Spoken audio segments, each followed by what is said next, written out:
Hai guys, assalamualaikum warahmatullahi wabarakatuh. Selamat datang di channel gue, dan kali ini gue pengen bahas sesuatu yang asik aja ya. Gue pengen bahas soal asik token teman-teman.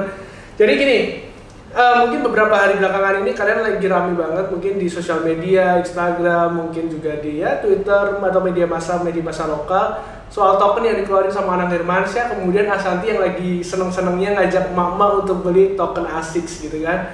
Gue nggak tahu kalian termasuk orang yang ikut beli atau kalian orang-orang yang mungkin tetap ya wait and see, atau mungkin kalian ya nggak perlu wait and see, kalian tetap orang yang nggak beli gitu. Gue nggak tahu. Tapi kalau gue sendiri jujur, gue pribadi, gue bakal disclaimer di awal, ini bukan ajakan ataupun mungkin larangan. Cuma ini gue pribadi, gue sih nggak akan menyentuh token tersebut karena alasannya pengen gue bahas di video kali ini.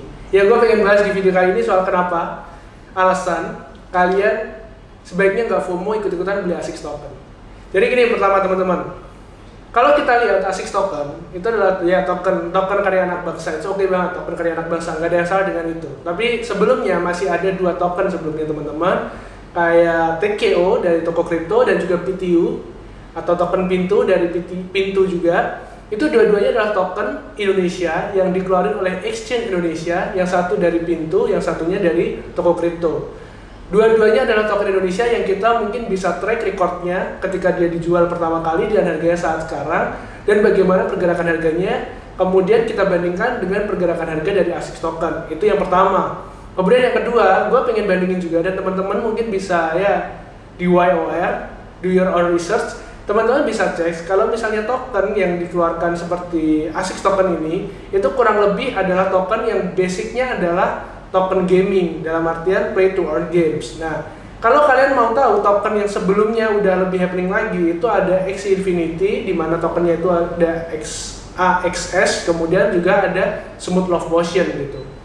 Jadi dasarnya Smooth Love Potion itu adalah bonus sebenarnya dulu, tapi sekarang karena ada peraturan baru, ada aturan baru, sehingga Smooth Love Potion pun jadi tingkat inflasinya lebih kecil, kemudian harganya pun bisa naik. Makanya kemarin kalau kalian lihat token SLP itu tokennya harganya naik gitu, walaupun belum setinggi harga waktu pertama kali dikeluarin. Jadi gitu teman-teman.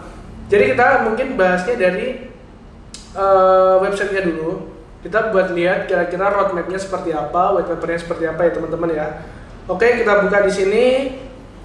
Oh, yep, ini ASICS token teman-teman. Jadi kalau teman-teman lihat di sini ASICS token itu nunjukin banget gamingnya. Visualisasi gamingnya kelihatan banget nih di sini. Kalian teman-teman bisa lihat, tapi yang diangkat lagi adalah Nusantaranya, Indonesianya. Gue bilang Nusantara karena ya nama Nusantara ini lagi happening banget. Selain dari nama belakang gue Nusantara itu nggak ada kaitannya, tapi Nusantara lagi happening banget karena ibu kota negara yang baru namanya Nusantara gitu. Jadi kalau kita lihat di sini tuh mengangkat Indonesia sekali dengan rumah-rumah adat. Di sini kalau kalian bisa lihat, ini ada rumah adat khas Jawa Tengah mungkin, atau correct me ya, if I'm wrong ya, atau Jogja yang sifatnya seperti Joglo atau Limasan gitu. Kemudian ada juga yang rumah adat Papua, kemudian ada Bali, kemudian ada Padang juga, dan di sini ada kayak gold gitu. Jadi kayak nunjukin kalau ini tuh nanti akan kalian dengan bermain game kalian bisa mendapatkan sesuatu gitu. Sesuatu mungkin ya token, mungkin kalian yang akan bisa perjualbelikan lagi kayak gitu. Ini kurang lebih gambarannya sama kayak Axie ya. Axie juga kalau teman-teman lihat di Axie ini battle, collect and earn. Jadi dengan teman-teman battle nanti teman-teman bisa collect, kemudian bisa mendapatkan sesuatu juga. Nah, di Axie ini teman-teman lihat di situ banyak karakternya, di situ ada rumah-rumahnya juga, kurang lebih karakternya itulah yang biasanya kita jual gitu. NFT marketplace. Dan makanya di atas teman-teman bisa lihat kalau di Axie itu udah ada tuh menu marketplace-nya, kemudian ada land, ada battle-nya. Sekarang kita balik ke ASICS token teman-teman. Itu tadi sekedar gambaran aja. Kalau misalnya teman-teman mau bandingin dua platform atau dua tipe token yang mirip-mirip, yaitu token gaming. Lanjut kita ke bawah teman-teman. Di sini ada deskripsi soal ASICS token. Jadi intended to invite crypto asset investor. Jadi ingat, kita adalah investor. Investor itu punya gambaran masa depan, gambaran akan investasinya seperti apa, jangka menengah, pendek, ataupun jangka panjang sekalipun. Jadi di sini kita sebagai investor, kita build our big projects, yaitu play to earn games, NFT marketplace, dan land metaverse. Jadi selain daripada gaming dan juga marketplace NFT, ya kan, marketplace untuk NFT-nya tadi, di sini juga ada metaverse. Projectnya soon yang paling dikuatin di awal itu adalah Nusantara Land Metaverse nih. yang akan dimunculkan itu adalah Nusantara Online Metaverse. Tapi project ini akan dilakuin kalau nggak salah di kuartal kedua di 2022 untuk roadmapnya. Jadi sekitar bulan April, Mei, Juni. Sedangkan kuartal pertama itu lebih ke play to earn gamesnya. Nanti kita lihat ke bawah deh, karena gue udah lihat tadi. Terus kemudian ada congklak teman-teman. Di sini ada game play to earn-nya congklak. Jadi gue nggak tahu kira-kira congklak ini nanti teman-teman itu akan seperti apa. Akan dibuat seperti apa sehingga kita tertarik untuk memperjualbelikan FT-nya di marketplace. Apakah sekedar tematik semata ataukah nanti mungkin dari si biji congklaknya itu yang bisa berubah-ubah mungkin ya kan, atau mungkin punya efek-efek tertentu gitu, atau mungkin yang bisa combo atau segala macam. Gua nggak tahu karena ini kan gamenya tradisional nih, Indonesia tradisional game. Gua nggak tahu dia akan dikemas seperti apa sehingga bisa menarik orang-orang untuk bermain di sini dan mungkin bisa lebih, ya gue mau ngeluarin duit untuk beli ini, gue mau ngeluarin duit untuk ini, karena itu kan sesuatu yang harus ada nilainya gitu. Kayak misalnya tadi gue pengen beli karakternya di XC gitu, karena ini punya karakternya, punya power ini, punya power sekian, punya ke specialty rare dan segala macamnya ini sekian segala macam. Tapi kalau di congklak ini gue nggak tahu nantinya akan di develop seperti apa. Menarik untuk kita tunggu walaupun gue nggak beli tokennya. Lanjut teman-teman, ada marketplace ya pastilah. Tadi kalau misalnya kita bilang play to earn tanpa marketplace, kita bingung kita mau jualnya di mana kan, seperti itu. Lanjut, kita play teman-teman. Kita play si congklaknya. Oh, ya. Kita full screen biar teman-teman bisa lihat. Nah, kita lihat congklaknya teman-teman. Mungkin teman-teman udah sering main congklak waktu kecil ya kan. Ya ini mungkin hampir semua orang udah pernah main congklak, kecuali teman-teman yang udah lewat kaya mungkin mainannya dari awal Nintendo mungkin. Tapi kalau gue sih gue pernah main congklak dan ini lumayan asik banget ya. Ya oke, asik muncul kata gue asik di sini, bukan berarti gue ngomongin asik token. Ya kita lihat di situ ya. Mainnya gampang, cuma muter aja sih. Biasanya sih clockwise, tapi nggak jarang juga kalau pengen main agak beda di counter clockwise itu oke. Kalau di sini kita lihat ya permainannya sederhana ya teman-teman. Kita nggak tahu ini mau di seperti apa nantinya gitu. Oke, keluar hasilnya. Budi menang mengalahkan Rini. Oke, terus apa? Oke, ini tematiknya. Apa mungkin yang akan di adalah tematik dari congklaknya? Gue juga kurang tahu. Ya itu tadi teman-teman. Gue cuma cukup bisa bilang spek segitu aja ya. Gue kurang tahu nih nanti bakal di develop seperti apa. Selanjutnya ya ini penjelasan tentang congklak. Teman-teman juga mungkin udah tahu congklak itu sistem permainannya seperti apa.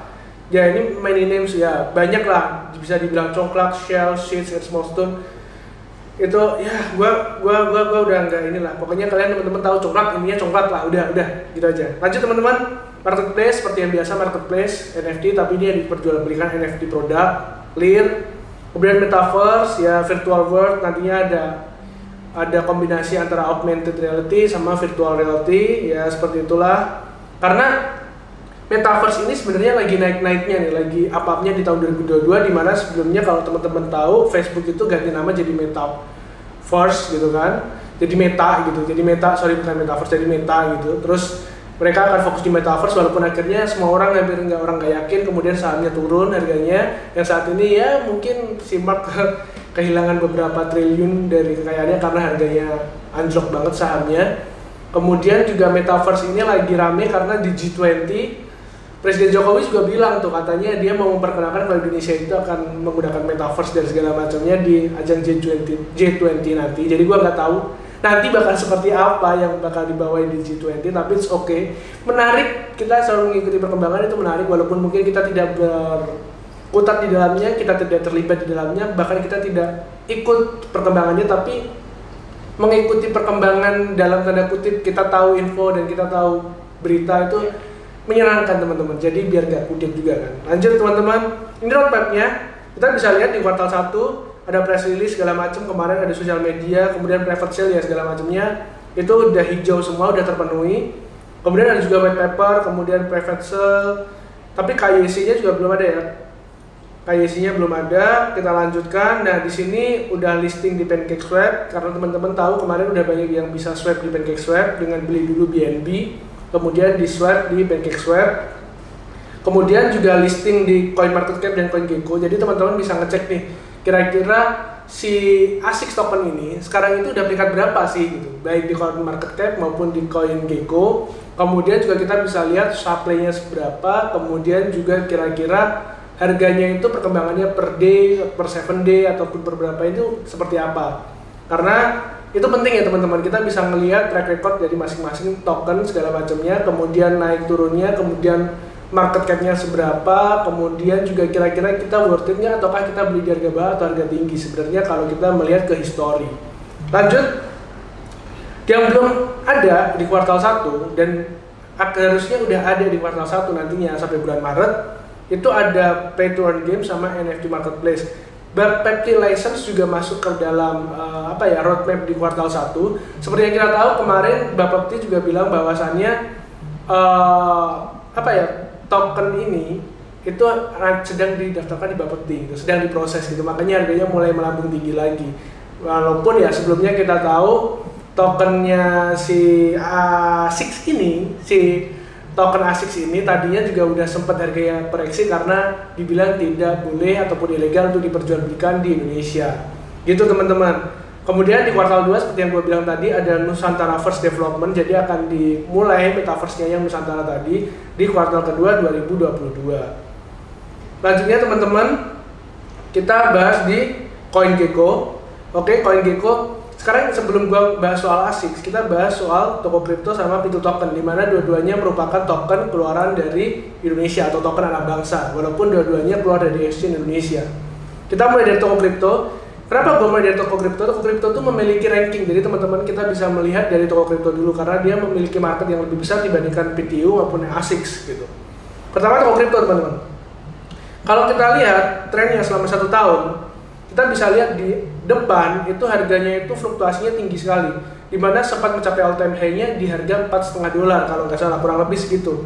Dan itu lagi FOMO-FOMO-nya karena kita tahu TKO itu dikeluarkan oleh exchange Indonesia, salah satu exchange Indonesia yang besar untuk kripto, yaitu Toko Kripto, di mana Toko Kripto itu merupakan exchange yang di bawahnya langsung dari Binance gitu. Sedangkan kita tahu Binance punya koin BNB dan TKO ini dulu diharapkan sekali bisa menjadi BNB kedua gitu, menjadi koin yang luar biasa, tetapi ya seperti biasa banyak endorse dari ya baik selebgram, artis, selebritis dan segala macamnya. Di awal FOMO-nya luar biasa, tapi sekarang ketika kita lihat harganya bahkan tidak mencapai $1, hanya $0,75. Tidak mencapai $1 pun tidak mencapai gitu. All time high-nya juga sudah terlewati. Kalau kita lihat di sini seperti itu trennya. Jadi waktu di awal keluar dia mungkin akan fluktuasi naik turun segala macam karena ada FOMO. Kemudian setelah orang-orang take profit, dia harganya akan turun, kemudian menuju ke harga yang normal atau harga yang relatif stabil. Di sini harga stabilnya di kisaran $1,5 ke bawah, $1,5 ke bawah nih. Sempat juga beberapa waktu yang lama itu berada di $1 sampai $2. Lanjutnya kita ngomongin soal PTU, ya Pitu Token. Sekarang harganya di $1,12, lebih tinggi daripada toko kripto. Kemudian kita lihat dalam jangka waktu 3 bulan, ya jangka waktu 3 bulan. Jangka waktu 3 bulan kita lihat teman-teman, di bulan pertama, di bulan Desember, itu harganya dari harga tertinggi pun langsung koreksi jatuh banget di awal-awal bulan, kemudian sempat naik sedikit, tapi kemudian relatif flat di bawah harga $1,5. Jadi, kalau yang gue lihat trennya adalah token-token Indonesia itu biasanya di-pump di awal, baik oleh selebriti, kemudian mungkin ya selebgram, artis dan segala macamnya, mungkin untuk kemudian wah publik ikut berbondong-bondong baik yang tahu atau enggak, FOMO segala macam untuk membeli. Akhirnya ketika mereka udah ya mungkin cukup untuk take profit, akhirnya orang-orang yang udah masuk di awal akhirnya take profit, harganya turun, kemudian orang-orang pun yang FOMO kemudian takut ya kan, ikutan takut akhirnya menjual, kemudian ketika harga udah bawah, orang-orang yang tadi udah dapat profit, dari profitnya mereka beli lagi sehingga harganya naik, orang-orang pun FOMO ikutan, wah ini jangan-jangan naik lagi. Ketika orang-orang masuk, kemudian dijual lagi, akhirnya harganya turun lagi. Dan biasanya ada 1-2 kali naik turun, kemudian habis itu harganya akan flat di harga yang kurang lebih stabil. Sekarang kita lihat deh untuk si ASICS ini. Kalau ASICS ini kita lihat dalam 7 hari, karena ini belum lama. Kalau kita lihat itu ada naik, kemudian turun, kemudian naik, dan kita nggak tahu, mungkin habis ini orang-orang mulai turun lagi, tapi gue nggak bisa prediksi karena gue bukan dukun dan gue nggak tahu masa depan. Tapi kalau gue ingat-ingat dari awal tadi, kalau kita bisa lihat dari toko kripto maupun dari Pintu, harganya naik, kemudian mereka jual, koreksi dari profit mereka beli, naiknya tidak setinggi naik pertama, kemudian setelah itu mereka akan koreksi lagi. Karena ya biasanya 2 kali udah cukup untuk take profit yang banyak. Sedangkan kalau ASICS ini gue nggak tahu kedepannya seperti apa, kita cukup menarik untuk kita ikutin, tetapi terlalu dini untuk gue bilang ini udah masuk ke dalam fase yang dia stabil atau belum. Ya pasti harganya saat ini masih di 0,00004 atau ya masih segitulah. Sedangkan kalau kita lihat dari total supply-nya itu besar banget, 10.000 miliar, itu gede banget dibandingkan dengan token-token yang lain. Jadi kalau gue bilang kenapa kok gue nggak megang token-token seperti ini, karena gue nggak pengen megang token yang dalam tanda kutip cuma ikut-ikutan. Dan alasannya kenapa kok gue tetap stay buat megang Cardano walaupun saat ini harganya cuma di 1,07 dolar dan gue beli pertama kali itu di harga 2,2 dolar yang mana gue udah loss hampir 50%, lebih dari 50% malah. Tetapi pada saat sekarang sebenarnya gue nggak loss 50% karena gue rutin average down dengan menggunakan dollar cost average. Jadi kalau teman-teman pengen tahu dollar cost average itu apa, gue udah bikin videonya lebih dulu sebelumnya. Dan kalau kita bandingin dengan yang tadi, ini total supply dan maksimal supply-nya itu cuma 45 billion, artinya 45 miliar, bandingnya dengan 10.000 miliar. Jadi kalau misalnya ada orang yang bilang gitu kan, nanti kalau misalnya si siapa ASIC menuju 1 dolar, ASIC to the moon, teman-teman coba hitung market cap-nya akan sebesar apa dengan 10.000 miliar, bandingkan dengan Cardano yang saat ini posisi 7, itu aja 45 miliar. Dan itu harganya masih 1 dolar. Bandingin berapa banyak yang harus dibakar, berapa banyak yang harus berapa banyak orang yang harus invest di sana untuk mencapai 1 dolar. Ya kayaknya oke lah, mungkin untuk menghilangkan 1 nol mungkin masih bisa, atau 10 kali lipat mungkin masih bisa. Tapi kalau selanjutnya ya gua rasa terlalu mimpi untuk kita bilang kalau misalnya ASIC nanti bakal sampai 1 dolar. Tapi yang pasti gitu teman-teman, kenapa gua nggak megang token-token tapi gue lebih pegang koin, karena token itu nggak punya blockchain, sedangkan kalau koin-koin itu punya blockchainnya sendiri dan otomatis developmentnya jadi lebih bagus. Walaupun saat ini banyak juga koin-koin yang harganya longsor, karena bagaimanapun juga koin-koin itu ngikut daripada Bitcoin, karena BTC DOM itu dominasi dari Bitcoin itu masih besar gitu. Walaupun mungkin sebenarnya yang satu proof of work, yang satu proof of stake, tapi ya tetap aja Bitcoin masih tetap menjadi apa ya, mungkin kalau kita bilang gold lah, jadi standarnya tuh masih di Bitcoin gitu. Seperti itu teman-teman. Ya, gua rasa gua bahas ASICS token cukup lah kayak gitu. Kalau misalnya kira-kira kalian punya pandangan yang lain, kalian punya prinsip yang lain dalam memilih token atau koin, kalian bisa tulis di kolom komentar. Kalian bisa sharing, kalian juga mungkin bisa, ya mungkin kalau kalian kemarin udah dapet cuannya, kalian bisa sharing deh, kalian udah dapat berapa sih cuannya kemarin, kira-kira berapa puluh atau berapa ratus %. Tapi kalau kalian misalnya masih nyangkut, yang sabar aja. Keputusan cut loss itu nggak ini kok, nggak dosa. Cut loss itu oke. Jadi see you on the next video. Wassalamualaikum warahmatullahi wabarakatuh.